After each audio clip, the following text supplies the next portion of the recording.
शराब तंबाकू किसी भी मन या व्यवहार को प्रभावित करने वाले किसी भी पदार्थ को रखना,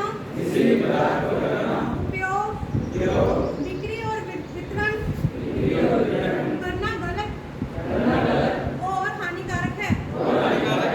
मैं महाविद्यालय परिसर के भीतर तथा महाविद्यालय द्वारा प्रायोजित गतिविधियों के दौरान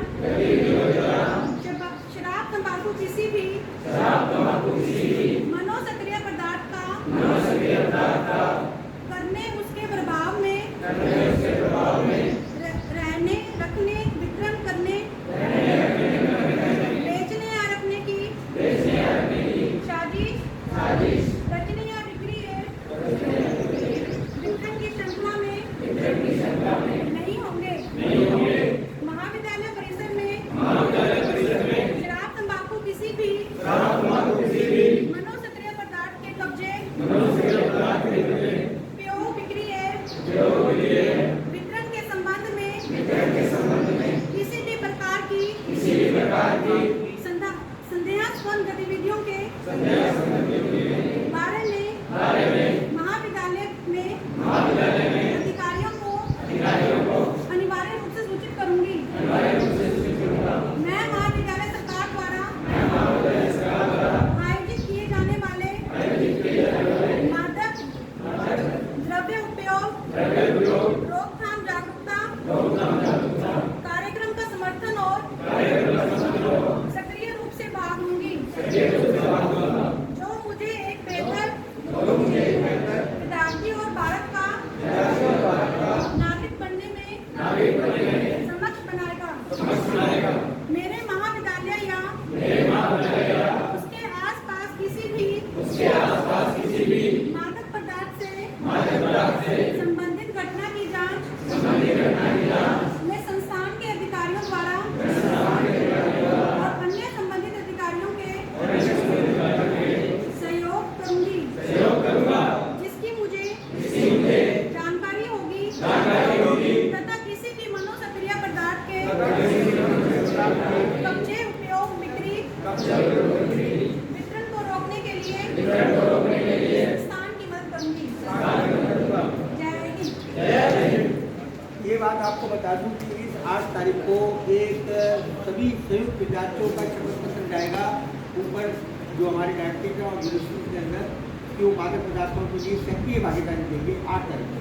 और प्रत्येक सोमवार को जो हमारा सोमवार आएगा उसमें हम छोटे छोटे प्ले, छोटी नशा मुक्ति से संबंधित कार्यक्रम आयोजित करेंगे या नुक्कड़ नाटक या सभा करेंगे, जिसका हम टाइम टू टाइम अपने फेसबुक और जगह जगह प्रसारण करेंगे, जितनी भी वेबसाइट है, इंस्टाग्राम है, उन पर प्रत्येक सोमवार को ये कार्यक्रम ऊपर से निर्देश आ चुके हैं और 8 तारीख के कार्यक्रम के लिए आप सभी की भागीदारी अत्यंत आवश्यक है।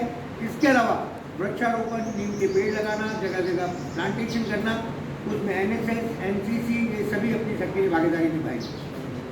इस बात को आप नोट कर लें, प्रत्येक सोमवार को ये कार्यक्रम होगा। नशा मुक्ति से संबंधित कार्यक्रम का कोई ना कोई आयोजन किया जाएगा, जिसमें आपके NSS के प्रभारी संदीप सिंह जी कार्यक्रम का संचालन करेंगे और उनके साथ में खान मोहम्मद जी इस कार्यक्रम की रूपरेखा बनाएंगे। ये तो आपको इससे संबंधित जो आज वातावरण के अंदर प्रदूषण फैलता है या जो नशा मुक्ति के नशा बढ़ता जा रहा है, उसके ऊपर जो सरकार की चेतना है, उसके ऊपर आप सभी की अवेयरनेस अति आवश्यक है। दूसरी बात मैं आपको सबसे बड़ी मेन लेके आना चाहता हूँ कि जो आपके सेमेस्टर सिस्टम लागू होने के बाद में एक बहुत बड़ा कार्यक्रम हमारे सामने आ गया है। जिन बच्चों ने सेमेस्टर एग्जाम नहीं दिए वो बराए मेहरबानी एग्जाम दें। मिड टर्म सेशन के अंदर हमने जो यूनिवर्सिटी का कार्यक्रम रखा था, उस कार्यक्रम के पेपर्स वो अटेंड करें और उसमें देखें कि उनका फर्स्ट सेमेस्टर से लेकर सेकंड सेमेस्टर के मिड में उनकी क्या परफॉर्मेंस है, क्या वो इंक्रीज कर रहे हैं, क्या वो डिक्रीज कर रहे हैं। अभी हमने यूनिवर्सिटी पैटर्न के ऊपर फिर एग्जाम रखे हुए हैं कि यूनिवर्सिटी में कैसे एग्जाम जाएंगे, उनकी मार्किंग कैसी होगी, सभी बच्चों के पास में है। अभी जियोग्राफी वाले बच्चों से मैं मिलकर आया हूँ और मेरा उनसे निवेदन है इन सभी क्वेश्चन को अगर वो याद कर लेंगे तो कोई भी ताकत उनको यूनिवर्सिटी एग्जाम में फेल करने से फेल नहीं कर पाएंगे। कृपया इन पेपर्स को पढ़ें और मिड टर्म के दिए हुए सेशन में जो क्वेश्चन पेपर आए उनको पढ़ें और ये जो अभी आपको सिलेबस दिया हुआ है उसको स्टडी करें और 20-20 क्वेश्चन हमारे लेक्चर्स में आपको दिए उनको ध्यान में करें। इतना अगर आप कर देंगे तो आपके लिए कोई मुश्किल नहीं है अपनी क्लास में। और जिन बच्चों ने नहीं दिए वो कृपया आकर यूनिवर्सिटी फैकल्टी के मुताबिक अपने एग्जाम्स को कंडक्ट करें। मेरा निवेदन है कि जिसका सिलेबस है वही क्लास टीचर आपका एग्जाम देगा, अन्य क्लास टीचर अपनी क्लासेज नए बच्चों को पढ़ाने के लिए, उनका कोई रोल नहीं है। सिर्फ जिनका प्रैक्टिकल या जिनका थ्योरी जिस दिन चल रहा है वो टाइम टेबल के अकॉर्डिंग है, उसके अकॉर्डिंग है। कई बच्चों को कन्फ्यूजन है कि ऊपर से डेट आगे पीछे सारा चार्ट पड़ेगा, उसके अंदर साइंस और आर्ट्स दोनों की क्लासेस कब कब होंगे, प्रैक्टिकल और क्या क्या उनकी थ्योरी होंगी, मिड टर्म में, वो सब लिखा हुआ है। तो ऐसा कोई दिक्कत नहीं है। और फिर भी अगर उनको पेपर समझने में या पढ़ने में दिक्कत आ रही है तो वैसे कंसल्ट कर सकते हैं उसके लिए। तो मेरा निवेदन ये है कि वही क्लास टीचर उनका पेपर भी लेगा, उनका प्रैक्टिकल भी लेगा, उनका डे देता है। अन्य क्लास टीचर से मेरा निवेदन है कि वो अपना मूल्यांकन जो उनका बचा हुआ है वो पूरा करवाएं। संदीप जी को अपनी मूल्यांकन चार्ट दिए पीछे वाला और अपनी असेसमेंट की कॉपी सबमिट करें। उनका जो पीछे का अपने प्रैक्टिकल से संबंधित जो बच्चे आ रहे हैं उनको प्रैक्टिकल कराएं, सेकेंड ईयर थर्ड ईयर के आ रहे हैं, और जो नए बच्चे आ रहे हैं उनकी क्लासेज पूरा ले उनकी लिस्ट का संचालन करें। ये उनसे निवेदन है जो बाकी लेक्चर। धन्यवाद। इसके अलावा कुछ और पूछना हो तो आप बात कर सकते हैं।